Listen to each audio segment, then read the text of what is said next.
I've been asking for this bill for 2 years.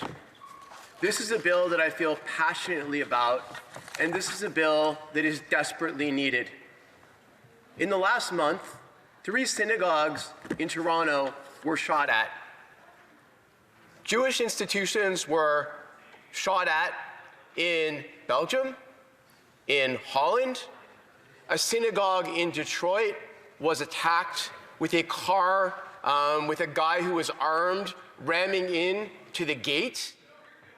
And over and over and over in this world, we've seen acts of hate directed at many communities, but in particular right now, the Jewish community.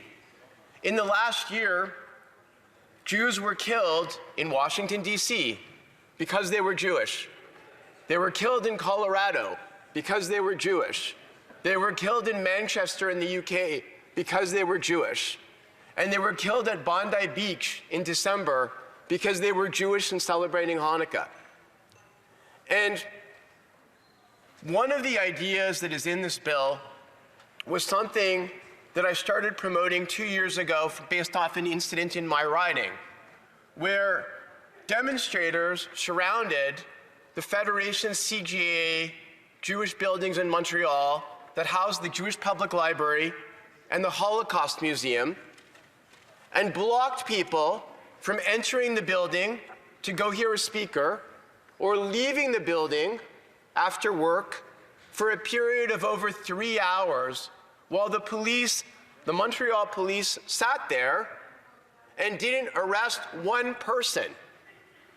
Didn't arrest one person for blocking the Jewish community buildings, including the Public Library and the Holocaust Center, for hours. Then, later that week, they did the same thing outside of the Spanish and Portuguese synagogue. Yet again, nobody was arrested.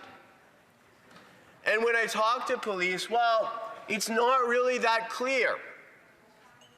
It's not really that clear that intimidating and obstructing people from entering or leaving a building was a criminal offense that they felt comfortable charging.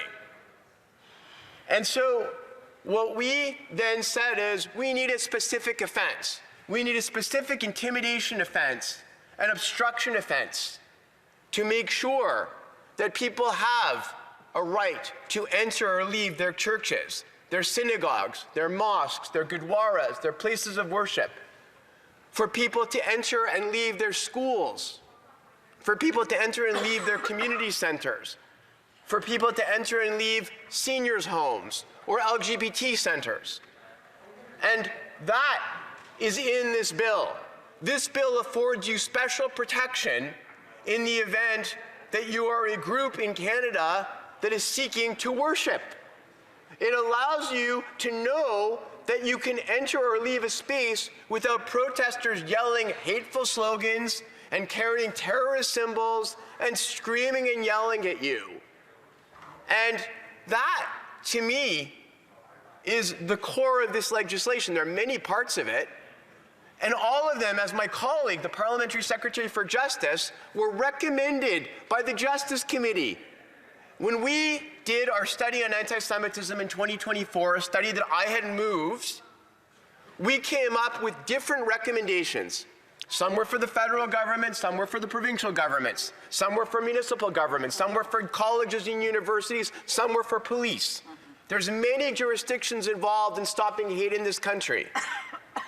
But 4 of those recommendations, a standalone offense for hate, an intimidation offense, an obstruction offense to stop people from blocking people's access to community buildings or exit from community buildings, and something to deal with terrorist symbols and hate symbols to make it harder for people to go out in public yelling and screaming chants and holding terrorist symbols like the symbol of Hamas or Hezbollah in these demonstrations. These were all recommendations made by the committee. And when you look at the Conservative Party dissent in that report, it didn't dissent on any of those 4 issues at all. We also, in this bill, tried to deal and accommodate concerns that had been expressed. there were concerns, including from myself, related to the way hate was defined and the fact that it didn't completely reflect what Kijkstra said. And we went back and we used an amendment that reflected exactly the wording of Kijkstra, that requires extreme detestation or vilification to rise to the level of willfully promoting hate. While I felt that the consent of the provincial attorney general should not be needed for public prosecutions, and I personally advocated that we only amend the bill to say that the attorney general consent was required for private prosecutions, I listened to my colleagues who had concerns about the Attorney General not being needed for public prosecution. So did my other colleagues from the Liberal Party, including the Parliamentary Secretary for Justice. And we voted to remove the part of the bill that was a recommendation of the Anti-Semitism Report of the Justice Committee that removed Attorney General consent. We put it back.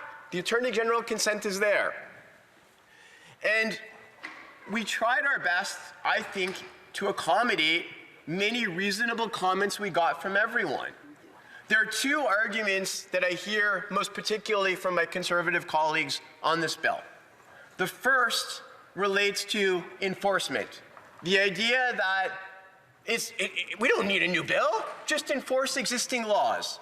Well, one of the things about enforcing existing laws is it's provinces that enforce the criminal code.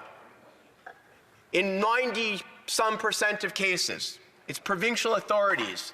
And the people on the ground that make the decisions as to arrests, working again, of course, with their local prosecutors, who are provincial, usually, is local police.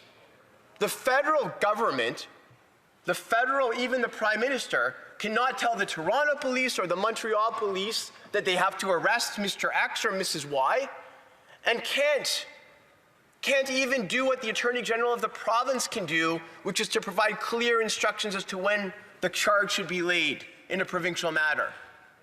So the idea that we should then not do this because it should just be enforced means we as a federal government who can rewrite the criminal code, as a federal parliament that can rewrite the criminal code, should just do nothing.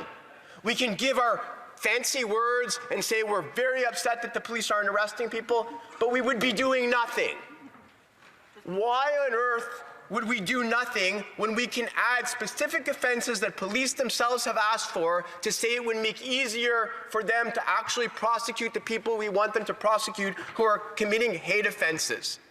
And the idea that there is already an intimidation and obstruction offense protecting these buildings, these specific buildings, is not true. There is not.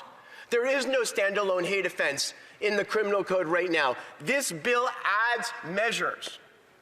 And that's why it's important. And the other argument relates to removal of the defense for willful promotion of hatred. And the argument somehow that is going to mean, because one member said one thing at one committee meeting, being taken to extrapolated to believe that when someone is charged with extreme detestation or vilification, so you would have to be someone who the police arrested, the prosecutor wanted to charge because they were promoting hate willfully, which rises to a level of extreme detestation or vilification. It has to be something that is willful. The person must knowingly and intentionally want to promote hatred, and that would somehow be applied to somebody reading the Torah or reading the Bible or reading the Quran or reading any religious text is absolutely asinine. Asinine. It makes no sense.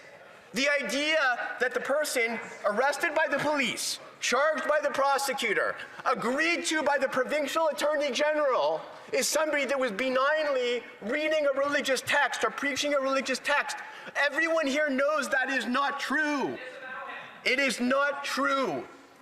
And when you scare people and pretend that something is true, of course they're going to react. Of course they're going to sign petitions. Of course they're going to call. But it is not true.